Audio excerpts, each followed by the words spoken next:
Hello everyone, good morning. আজকে সকালটা ছিল একটু অন্য রকমের। আজকে শ্রাবণ মাসের তৃতীয় সোমবার, তাই আমি আর আমার হাজবেন্ড দুজনে মিলে যাচ্ছিলাম অল্প পুজো দেওয়ার জন্য। আমি রেডি হয়ে পুজোর সব আয়োজন করছিলাম। ছাদের থেকে গিয়ে ফুল তুলে নিয়ে আসলাম, আর ফুল তুলে এসে এই যে দেখো আমি পুজোর ডালাটা সাজিয়ে নিলাম।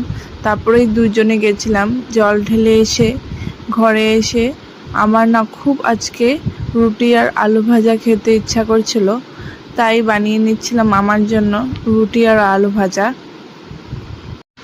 দুটো আলু দিয়েই আমার জন্য আলু ভাজা হয়ে যাবে, কারণ আমার হাজব্যান্ড ডিউটি যাওয়ার সময় ভাত খেয়ে যায়, আর আমার শাশুড়ি মাও ভাতই খেয়ে নেয় সকালবেলা। তাই রুটি আর আলু ভাজাটা খাওয়ার কেউ নেই, আমি একা একাই এটা খাবো। এটা আলুটা কেটে নিয়ে আমি ভালো করে ধুয়ে নিয়েছি।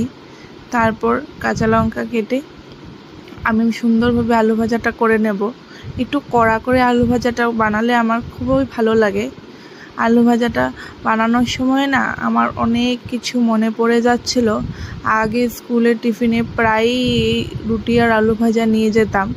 আমার কাছে অল্প পনির ছিল, আমি ওই পনিরগুলোও দিয়ে দিয়েছি এটার মধ্যে। তারপর এখন আর সেভাবে না রুটি আর আলু ভাজা খাওয়া হয় না, কখনো কখনো খাওয়া হয়, তাও সকালবেলা হাজব্যান্ড ভাত খেয়ে যায়। আমার একার জন্য আর সেভাবে রুটি বানাতে ইচ্ছা করে না, কখনো ওটস ডালিয়া এসবই খেয়ে নিই। আজকে ভেবেছি না, আজকে আমি রুটি আর আলু ভাজা খাবই। আমার অনেক ইচ্ছা করছিল। আটাটা আমি আগেই মেখে রেখেছিলাম, হাজব্যান্ডের জন্য ভাত বানানোর সময় আমি আটাটা মেখে রেখে নিয়েছিলাম। তোমাদের সাথে আরও অনেক কথা হবে নেক্সট ব্লগে। ভালো থাকো। টা